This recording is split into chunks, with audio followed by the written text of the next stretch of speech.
Good morning, Ricky Tang here.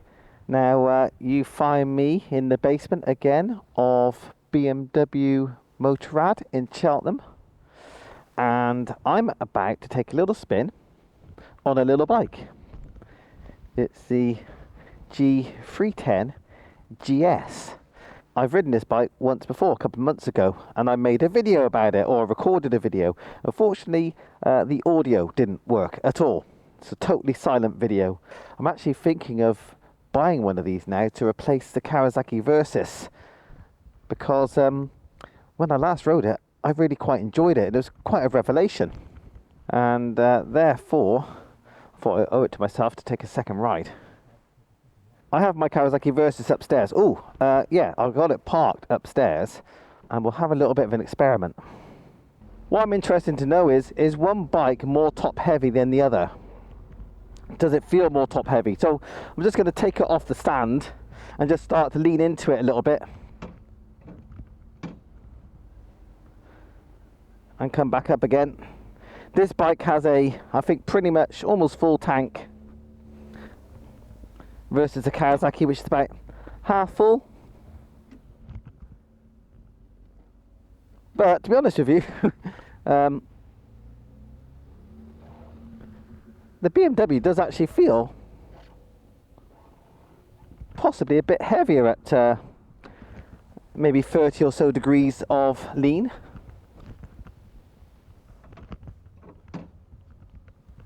No, actually, take it back, I think. So it's a kind of a wash between the two in terms of the weight. It's kind of quite similar when you lean it over. So seat height, wow, that seat's hard. Similar, I think, between the two again. I can get my feet down on this one quite easily. And on this one, slightly harder to get my feet down flat.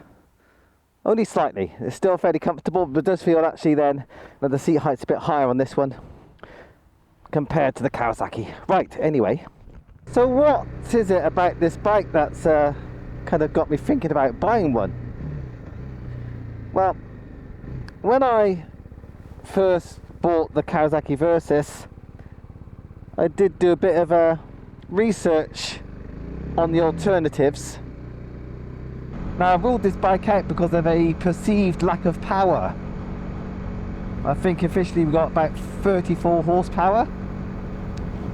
So I looked at that and I saw that that was less than the Kawasaki Versys and less than the KTM Adventure. But all bikes are a similar weight. So I kind of thought to myself, well, yeah, there's not much point really considering this bike is going to feel weaker than the Kawasaki because of the lack of horsepower. But a couple of months ago, I decided to give it a go in the video that was recorded with no audio, and I realised actually that this bike is really, compared to my Kawasaki, really quite fun to ride. Well, what do I mean? Well, I think it's the fact it's got a 300cc single cylinder engine versus a 300cc twin of my Kawasaki. Sorry, this one's actually 313cc. Every centimetre counts. Yeah, when I went for a ride on this bike, I immediately realised that the engine, relatively speaking, feels a lot peppier, a lot gruntier, a lot more responsive. This is more about riding at lower speeds, not really here on the dual carriageway. But yeah, things like this, I'm just holding it in third gear, no one behind me, and I rev up, and again, relatively speaking, it responds instantly compared to the Kawasaki. One of the main reasons I was looking for a bike with a fairing, a top fairing, is to get to nice places where you can do a bit of off-road and a bit of trail riding or a bit of green laning. Sometimes you have to travel a long distance on the motorway or on A roads or something like that. So I wanted wind protection. That's one of my priorities, believe it or not, for my small adventure bike. Not the first thing people will often look for in a bike that's going to go off-road, but it was important for me. So we're going to get ourselves on the motorway for a junction or two, just so I can get a nice feeling for how it handles the wind. Now I noted as I rode to BMW Cheltenham earlier on my Versys, that 70 miles an hour on the clock equated to about 7,800 RPM. That's quite a lot of revs, but the thing is, the Versys engine does feel very smooth. So by comparison, at 70, little BMW is spinning at about 6,800 RPM, but there is more vibration. It's relatively high frequency, high vibration, and I can feel it in the handlebars. And if I move forward a little bit, I definitely feel it between my legs with the petrol tank. So I have to sit back a bit, otherwise something important might go to sleep. Which isn't too bad, it's the waking up that hurts. So the wind is being deflected around my legs, just about. I think I can feel some wind chill on the outside of my thighs, whereas in contrast on the Kawasaki, the tops of my legs are well protected because there's more bodywork at the top of the bike. What is nice is that my crash helmet is not getting buffeted. There's not that much wind hitting me, and there's not much hitting my shoulders either. This is a bit of a surprise, looking at the front of this bike, where everything looks a bit on the compact side at the top end. Certainly I can feel the wind whipping around my shoulders somewhat, but I've got to say, by comparison, that tall screen on my Kawasaki, that creates a lot of turbulence. This is actually more peaceful on the motorway than the Kawasaki is with that screen. What is quite nice, in 6th gear on the motorway, you have got some decent overtaking power. You just got to wind that throttle back a bit to get there. So I'm going to do a few more miles like this, basically because I want to know if my hands or my feet want to go to sleep because of the vibration. I did comment on the crash helmet just now. There's not much wind hitting it, which is quite nice, but it is on the noisy side. I'm not going to lie, I would prefer it to be quieter. And that means a long, drawn out search, an expensive one, probably, to find a replacement screen for that. And if you have seen any of my videos on some of my previous bikes, I get a bit obsessed over screens and wind noise. I want as little as possible, which basically means trial and error, buying a screen, trying a screen. Well, there's no other way really of knowing what a screen's going to do. You've got to buy it and try it. Maybe one day when I'm a big well-known YouTuber, people will send me screens to try. Wouldn't that be nice? But that is not the case right now. Now this is a demo bike, and so will be the KTM later on, so I can't take them off-road. But here's the thing, I'm an off-road novice, and I'm confident that all 3 bikes are currently better off-road than I am. Even the Versys, with its knobbly tyres that it's got on at the moment, the Bridgestone X41s, really acquitted itself well recently, or this year, at Sweet Lamb at the KTM Off-Road Centre and at the ABR Festival. So I know I could do more off-road than I currently am doing, even on the Kawasaki, let alone this bike or the KTM. Unfortunately, at these speeds, the mirrors are quite blurry when you're on a constant throttle. When I roll off, it's easier to see what's going on. And very annoyingly, well actually I'll go back a bit, bear with me. When I bought the Kawasaki, one of the reasons I bought it is because this second-hand Kawasaki came with huge panniers, big shad luggage boxes. So what's the annoying bit? Well, the annoying bit is Shad do not make fitting kits to fit those panniers to either this bike or the KTM. How annoying is that? So far, yeah, the wind hitting my shoulders and the tops of my arms are making my arms feel cold. So I know it's not doing that good a job of deflecting the wind around me. So what I need to do is take the memory of what this bike feels like and keep it in mind when I ride the KTM later on.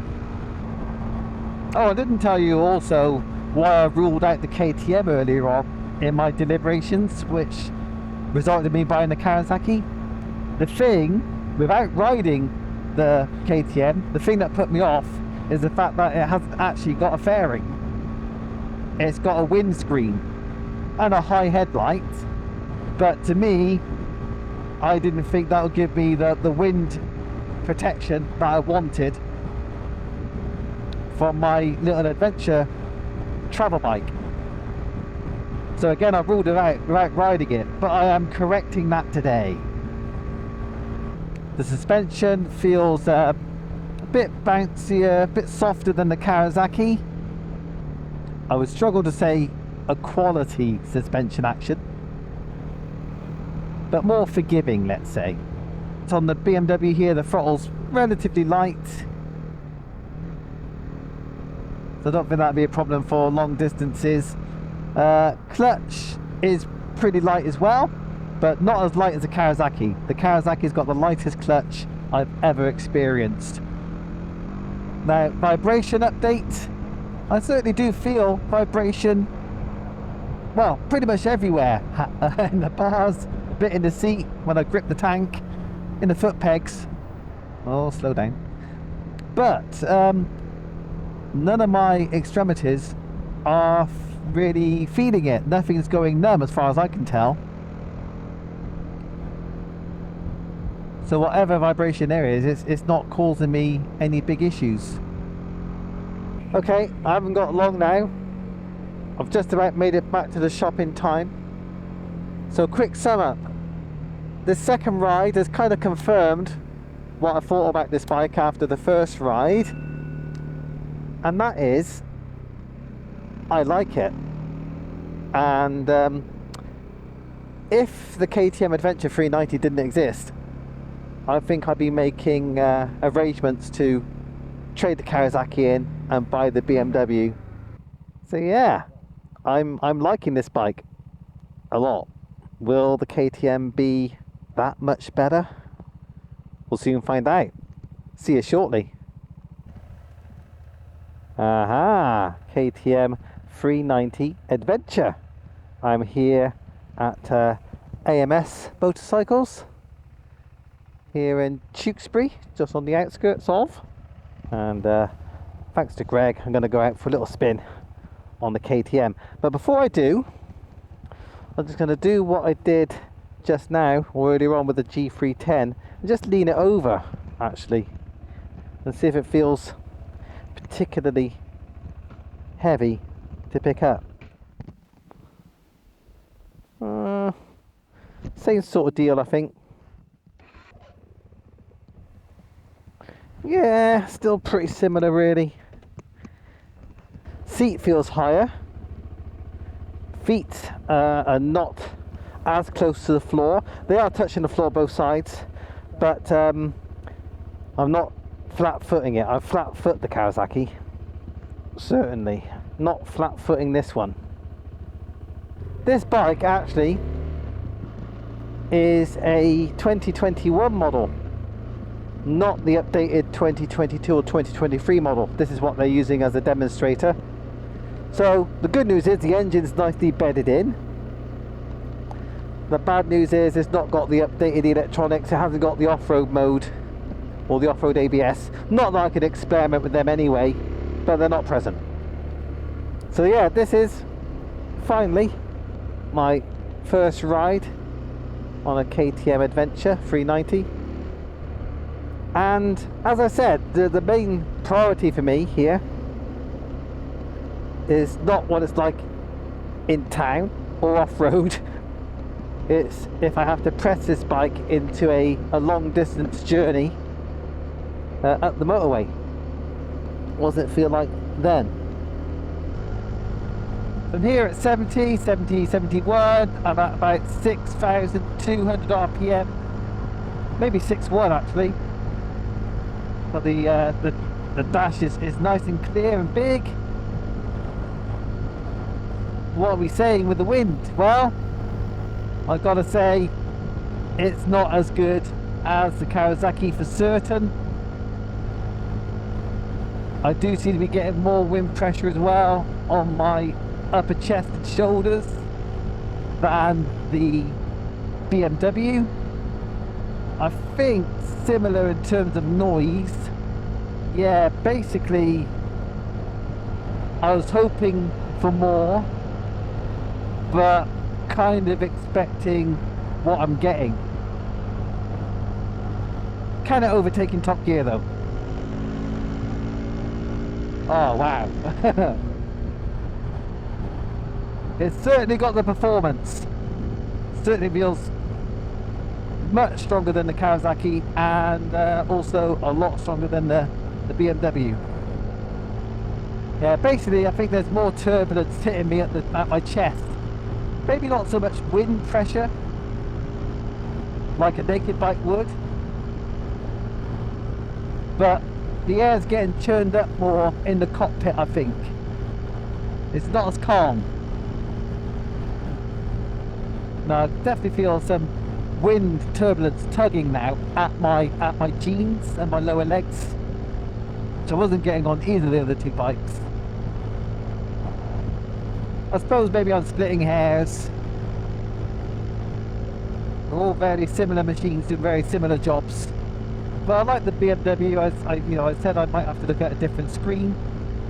Be the same for the KTM.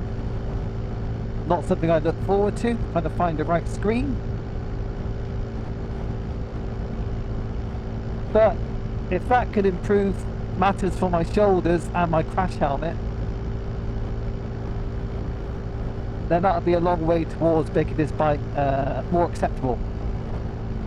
I think I might be able to, create a more sit-in riding position with maybe higher bars or risers. One nice thing about this bike, which compares well with the only other KTM I've ridden, which I think was a Super Adventure 1290S a couple of years ago, is that the indicator switch works properly. Doesn't feel mushy. Couldn't believe that rubbish indicator switch on the Super Adventure. Oh, so yeah, you know what, it's a shame I don't feel quite so secure when I put my feet down. Mind you, you could put one foot down securely, then cover the back brake with your right foot. And one thing here on the road, I'm going the wrong way. One thing here on the road, the suspension feels about as firm as the Kawasaki.